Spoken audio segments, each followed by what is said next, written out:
어떻게 이런 특허가? 모든 특허, 상표권에 관한 이야기를 소개하는 시간 어떻게입니다. 여러분은 애플의 로고 분쟁에 대해서 어디까지 알고 계신가요? 오늘은 애플의 로고 분쟁에 관해서 알아보고 어떤 숨겨진 혹은 재미있는 이야기들이 있는지 같이 알아보는 시간을 가져보겠습니다. 그럼 어떻게? 지금 시작합니다.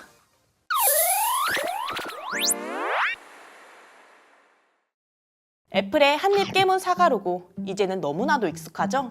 애플의 로고는 처음부터 이랬을까요? 애플의 공동 창업자 중 한 명인 로널드 웨인이 디자인한 애플의 첫 번째 로고는 아이작 뉴턴이 사과나무 아래에서 사과가 떨어지는 모습을 그린 복잡한 그림이었습니다. 웨인은 애플의 초기 로고를 통해 중력의 발견과 같은 혁신적이고 지적인 이미지를 전달하고자 했는데요. 이를 위해 그는 아이작 뉴턴이 사과나무 아래에서 사과가 떨어지는 장면을 선택해 회사의 초기 비전과 철학을 반영하려 한 거죠. 하지만 얼마 가지 않아 이 로고는 우리가 흔히 알고 있는 그 로고의 초기 형태로 변경되는데요. 바로 1977년부터 1998년까지 사용된 무지개 사과 로고입니다. 애플의 공동 창립자인 스티브 잡스는 웨인이 디자인한 초기 로고가 너무 복잡하고 현대적이지 않다고 생각했습니다. 더 단순하고 인상적인 로고를 원했던 그는 그래픽 디자이너 롭 자노프에게 새로운 로고 디자인을 의뢰했고, 자노프는 물린 자국이 있는 사과 모양의 로고를 디자인하면서 현재 애플 로고의 원형을 만들었죠. 이 시기 애플은 애플 컴퓨터라는 회사명을 갖고 있었고, 주력 사업 모델이 컴퓨터였기 때문에 이 로고의 무지개 색상은 애플 컴퓨터의 컬러 디스플레이를 강조하기 위한 것이었다고 하죠. 이후 1998년 회사를 떠나 있던 스티브 잡스가 복귀하면서 애플은 로고를 단색으로 변경했는데요. 잡스는 애플의 이미지와 제품 디자인을 단순하고 아주 세련되게 만들기를 원했기 때문에 로고도 이에 맞춰 단순화했던 거죠. 현재에 이르러 애플 로고는 단순한 모노크롬 디자인으로 주로 검정색 또는 흰색을 사용하게 되는데요. 이 로고는 다양한 색상과 텍스처로 변형되어 사용되기도 하며 애플의 다양한 제품과 마케팅 자료에 적용됐죠. 이런 변화에도 불구하고 로고의 기본적 형태는 1977년 롭 자노프가 디자인한 원형을 유지하고 있다는 것도 특징 중 하나라고 볼 수 있겠죠. 우리에게 흔히 알려져 있는 애플의 한입 깨문 사과 로고. 사실 그 시작은 그렇게 순탄치만은 않았는데요. 비틀즈에 의해 1968년 설립된 애플 레코드는 당시 청사과 로고를 사용하고 있었는데요.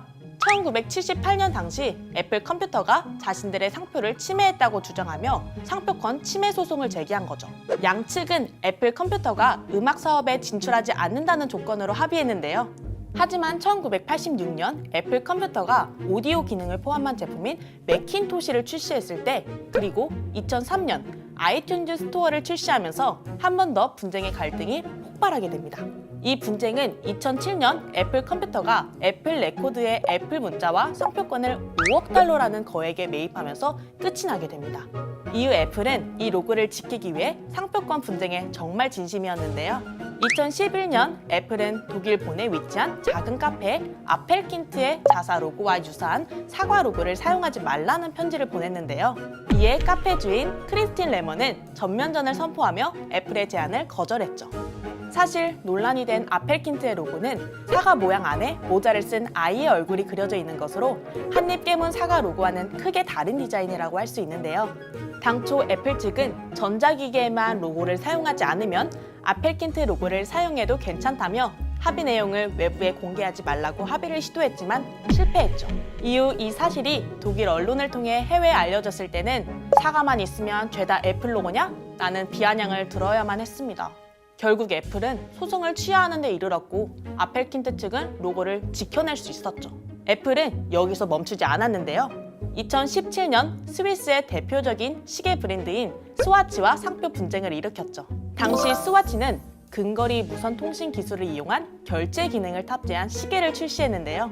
문제는 스와치가 시계 홍보를 위해 사용한 픽 디퍼런트 문구가 애플이 사용하던 슬로건 문구와 유사하다는 의견이 나오면서 시작됐죠.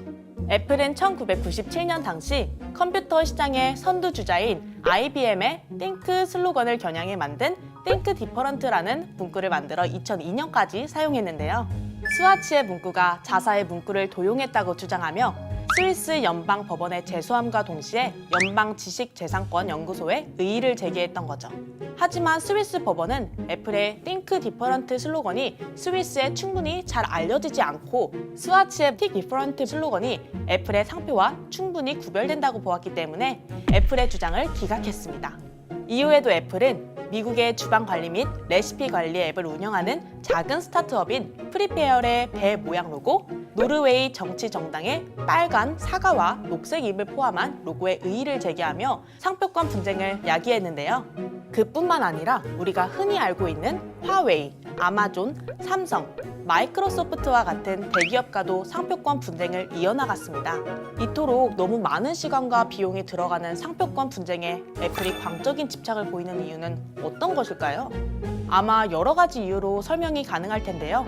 애플의 브랜드는 단순히 제품이나 서비스의 이름을 넘어서 애플이 추구하는 혁신, 품질, 디자인, 사용자 경험 등을 모두 포함하기 때문에 애플은 자사의 브랜드가 가진 상징적 가치를 보호하기 위해 상표권을 강력하게 주장하는 거죠.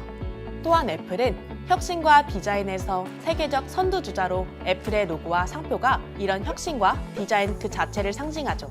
자사의 지식재산이 타사에 의해 모방되거나 희석되는 것을 방지하기 위해 상표권 분쟁을 일으키고 이 분쟁 자체가 지속적인 혁신을 추구하고 독창적인 디자인을 유지하는 데 필수적이라는 거죠. 마지막으로 애플은 글로벌 시장에서 수많은 경쟁사와 경쟁하고 있는데요.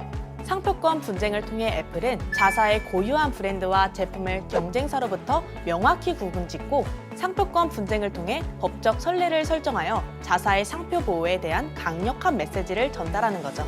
애플의 상표권 분쟁 집착은 단순히 법적 보호를 넘어 자사의 브랜드 가치, 혁신, 시장 신뢰, 경제력 유지, 법적 선례 설정 등의 이유로 전략적인 선택이라고도 할 수 있는데요.